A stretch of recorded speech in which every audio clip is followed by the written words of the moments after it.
porquê da antologia tem a ver com uma dupla verificação, com a verificação de que este tema, ou este motivo de Deus na poesia portuguesa, que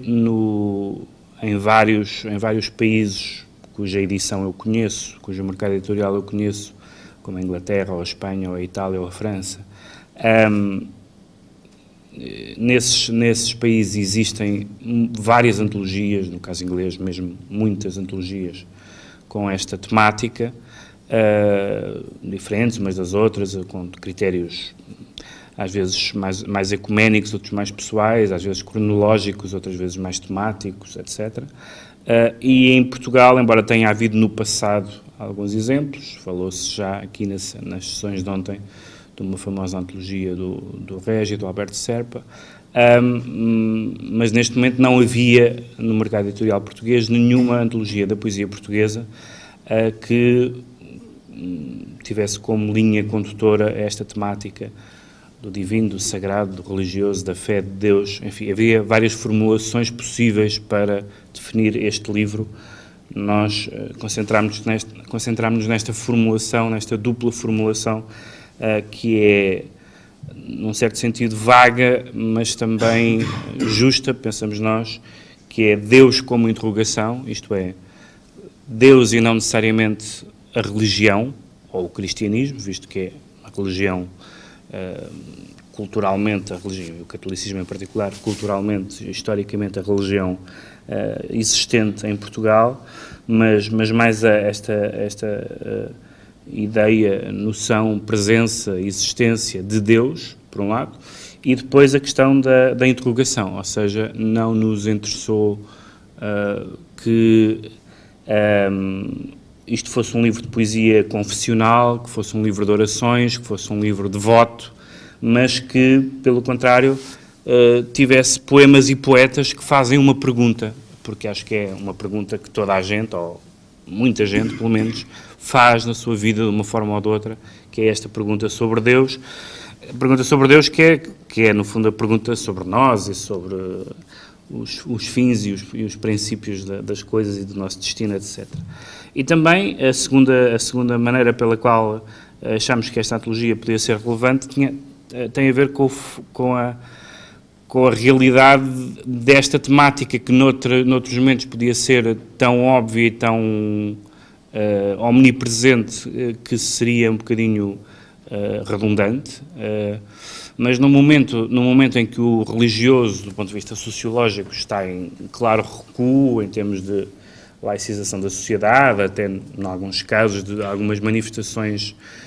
que de resto existem noutros países, e nesta onda pós-Dawkins e não sei o que mais, de hostilidade ao religioso, de jacobinismo, etc. Portanto, neste momento, o religioso ou o sagrado não é uma evidência como foi historicamente. E até por isso, esse lado um pouco extemporâneo da antologia, por assim dizer, ou que pode parecer extemporâneo a algumas pessoas, porque falar deste assunto agora, que ele já não é tão relevante como foi noutras alturas, foi precisamente por isso que nós achamos que era interessante. Que o religioso está em reconfiguração. Eu penso que esta antologia representa um documento muito, muito importante. Porquê? Porque mostra como hoje a temática do religioso é indissociável da dimensão biográfica. Foi sempre assim, mas em certos contextos históricos, digamos, a força societária era tão grande que a singularidade das vozes via-se menos. Hoje, quando se dilui esta pressão societária em torno ao religioso e há uma certa marginalização, no fundo, daquilo que é a experiência religiosa, há uma vantagem muito grande, que é percebermos a singularidade irredutível, ardente, das próprias vozes. E então, de facto, a dimensão biográfica como dimensão fundamental da própria construção da interrogação religiosa é alguma coisa que, de forma insistente, claríssima, emerge nesta antologia. Não há, digamos, não há dois percursos de fé iguais. Não há duas interrogações por Deus iguais. E se uma certa geração que ainda se reconhecia como poeta católico, mais tradicional, no fundo também representava socialmente um certo tipo de percurso existencial, hoje já não é assim. As pessoas aproximam-se do religioso de uma forma muito mais livre, muito mais inclassificável, muito mais surpreendente, e isso também dá a ver o que é o religioso no mundo contemporâneo. Nós temos, nesta antologia, nós temos poetas que claramente trabalham o universo bíblico e provêm daí, digamos, com uma grande criatividade verbal, não são apenas paráfrases. Se compararmos o poeta que abre e o que fecha a antologia, se compararmos Vitorino Nemésio e Daniel Faria, percebemos até que este monge poeta, digamos, tem uma desenvoltura e uma liberdade, uma quebra de pudor no tratamento da questão bíblica muito superior à de Vitorino Nemésio. Com certeza, pela sua formação e pelo mundo que ele representava, lidava com o texto bíblico, digamos, de uma maneira puramente devota, enquanto Daniel Faria faz explodir aquele texto e tem uma liberdade criativa muito maior. Podemos pensar como é que um monge consegue ser, digamos, mais subversivo no tratamento da Bíblia do que um poeta que o antecedeu e que não vinha, digamos, de um espaço mais eclesiástico. Mas isso também mostra o que é a fé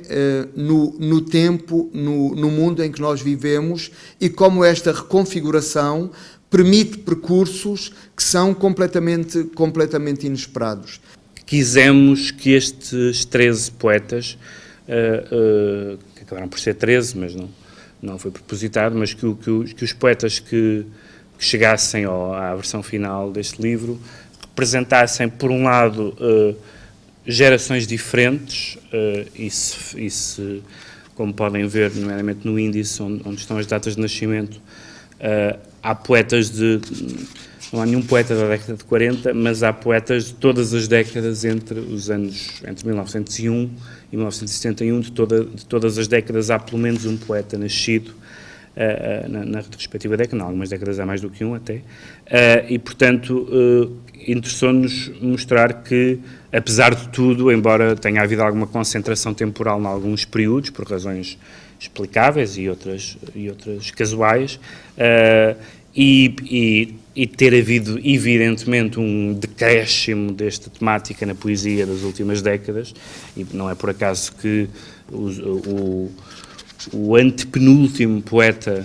desta antologia nasceu em 51,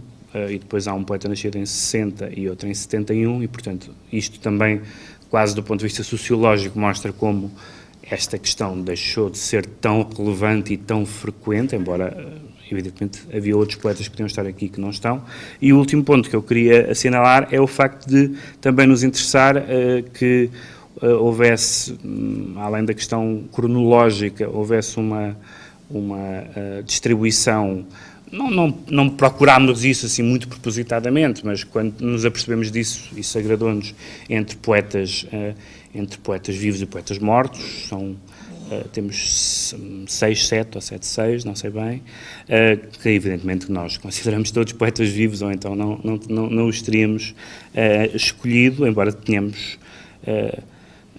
contactado com muitos poetas cuja poesia morreu. É uma das coisas interessantes, é perceber às vezes nomes que nos parecem evidentes ou importantes e que nós vamos reler e se percebe. Isto teve muita importância na altura, mas hoje em dia é uma curiosidade histórica. Aconteceu com muitos poetas, alguns canónicos, outros não canónicos, daqueles nomes que vêm nas antologias e nas histórias da literatura, mas que, lidos hoje, pelo menos para o nosso gosto, que é sempre um critério importante, parecia um pouco deslocado tê-los nesta antologia. E a última, e a questão também de serem poetas esperados e inesperados. Ou seja, se alguém soubesse que ia haver uma antologia com esta temática e alguém que conhece minimamente a poesia portuguesa e perguntasse quem é que pode estar neste livro, eu penso que um leitor habitual de poesia diria o Vitorino Mésio, a Sofia de Mello Breiner, o Rui Belo, etc. Duvido que muitos destes leitores dissessem o Jorge de Sena, o Armando Silva Carvalho, a Adília Lopes, para citar estes três. Isto é, nós queríamos poetas evidentes e canónicos e cuja percepção que os leitores têm é de que este tema é essencial para eles estivessem aqui, mas também autores de que, quer o público em geral, quer nós próprios,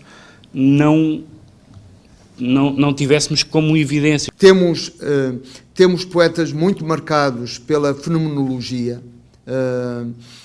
e que, de certa forma, também representam um discurso teológico, um discurso cristão que assume as grandes interrogações sobre o corpo, sobre as possibilidades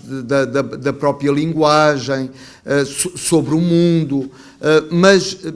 digamos, com uma grande carga de pensamento, com uma instigação muito próxima da metafísica. Pensarmos em Echevarria, pensarmos em Carlos Poças Falcão. Temos um caso que também, de certa forma, é documental, como o do Pedro Taman, que traduziu, por exemplo, e adaptou o livro de Salmos para a liturgia e fez com outras pessoas da sua geração, como João Bernardo da Costa, uma espécie de missal cotidiano para a própria oração dos crentes, e que depois se distanciou, digamos, da própria experiência cristã institucional.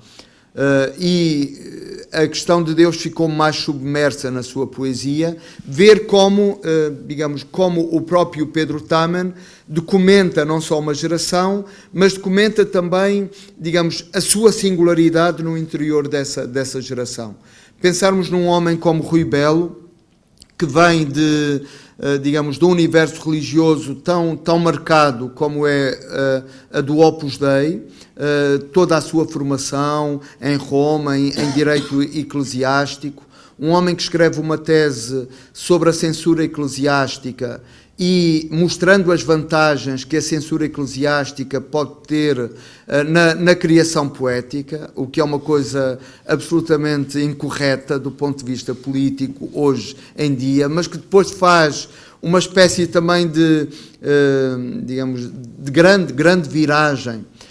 passando a escrever Deus em letra minúscula, mas que verdadeiramente nunca abandona a interrogação de Deus. E, de facto, os poemas de Rui Belo mostram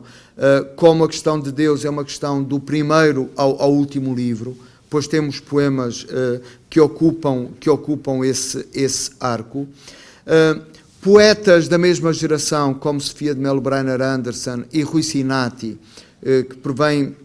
ambos bebem nos cadernos de poesia, e perceber como Sofia de Mello Breiner liga com a religião, sobretudo a partir da ética, a partir da moral, e a procura, digamos, de um tom apolíneo no dizer Deus é na tarde uma palavra calma, e Rui Sinati, que faz uma espécie de jazz teológico, em que a sua poesia vive de uma improvisação permanente, de uma contaminação, de um virtuosismo e ao mesmo tempo de uma espontaneidade, de uma liberdade formal que o torna um caso muito especial. pensar em poetas que têm uma familiaridade, como Armando Silva Carvalho e Adília Lopes, pelo tom assumidamente antilírico, pelo uso da ironia, pelo uso da paródia, e como no caso de Armando Silva Carvalho, a religião emerge de facto como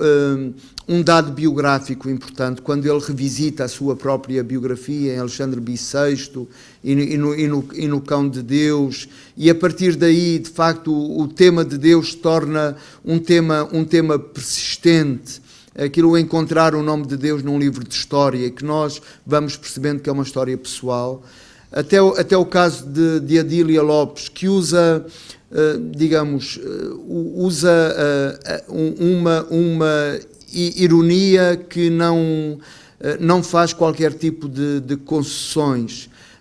mas que nos mostra que é na medida em que ela é uma iconoclasta que pode ser uma devota.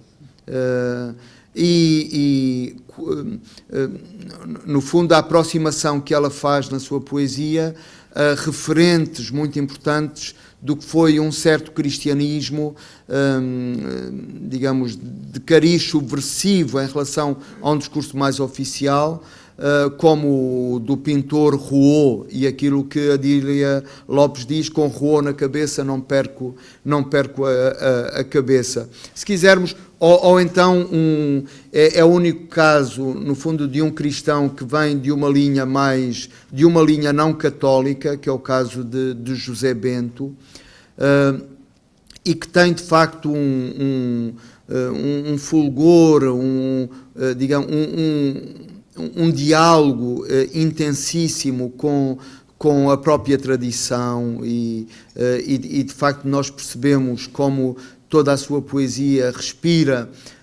por um lado, um apaziguamento muito grande, mas por outro lado, uma interpelação muito grande ao mundo, como lhe foi comunicado. Nós percebemos que, de facto, havendo famílias, não há dois poetas iguais. Há um lado que não é necessariamente de provocação, no sentido que não procuramos que as pessoas fiquem desagradadas, nem com as ausências, nem com as presenças, mas procuramos que as pessoas, perante este livro, digam mais do que uma vez: não estava à espera de encontrar este autor. E, eventualmente, digam: estava à espera de encontrar um autor que não está. Isso também acontece. Falou-se amplamente sobre esse tema, que é a velha questão das antologias, que é que ficou e não ficou. Uma última nota, porque nós queríamos que esta antologia fosse, como são desejavelmente todas as antologias, também um convite à leitura, neste caso à leitura de quem compra o livro e de quem o lê. Uma das coisas que foi nossa preocupação foi que, como também podem ver no índice, não só citamos os poemas baseados na última edição de poemas completos, na última, quer dizer, na mais recente edição de poemas completos de cada autor, como procuramos, como são praticamente todos estes livros que estão ainda disponíveis no mercado. O que é que esta antologia pode trazer para um teólogo, por exemplo? Pode trazer, de facto, a Bíblia biográfica, isto é, a forma como cada poeta se apropria, recria, renega, recusa, transfigura, digamos, aquilo que é que ainda pode ser identificável acerca de uma experiência religiosa. E aí, de facto, nós temos aqui um livro de uma riqueza extraordinária, de uma pluralidade de vozes, que para os leitores será também a possibilidade, no fundo, de dialogarem com o irredutível da sua própria singularidade. No índice descobrem como é que encontram a poesia completa desse autor. Foi assim que eu descobri muitos poetas, e muitas pessoas já aqui contaram ontem essa experiência de descobrir poetas em antologias, e isso é muito importante, porque mesmo os poetas mais representados têm aqui 15 poemas apenas por exemplo, o Fernando Echevarria, que está presente e que vai estar aqui também na mesa daqui a bocado, é um dos poetas mais selecionados e tem 15 poemas, e 15 poemas parece muito uma antologia, mas a obra completa dele, que já não é completa, é este livrinho, e portanto percebe-se como 15 poemas não é nada, e por isso percebe-se que nós queiramos dizer, se gostaram destes 15, está aqui o livro, e outros seguiram a este, e fica sempre o convite às pessoas prosseguirem e lerem mais. Hoje, socialmente também, digamos, a poesia se tornou um espaço de grande marginalidade cultural, digamos, a poesia também perdeu a sua relevância, é um saber sem estatuto, e nesse sentido também a poesia se tornou muito interessante, ou se tornou mais interessante de quando era uma arte que se aprendia ao mesmo tempo que se aprendia a abordar e a tocar piano, da mesma forma também a teologia, o pensamento, a interrogação religiosa, que se tornaram, digamos, dimensões muito mais submersas, minorias irredutíveis nos consensos da nossa sociedade, e que de certa forma também se tornaram muito mais interessantes.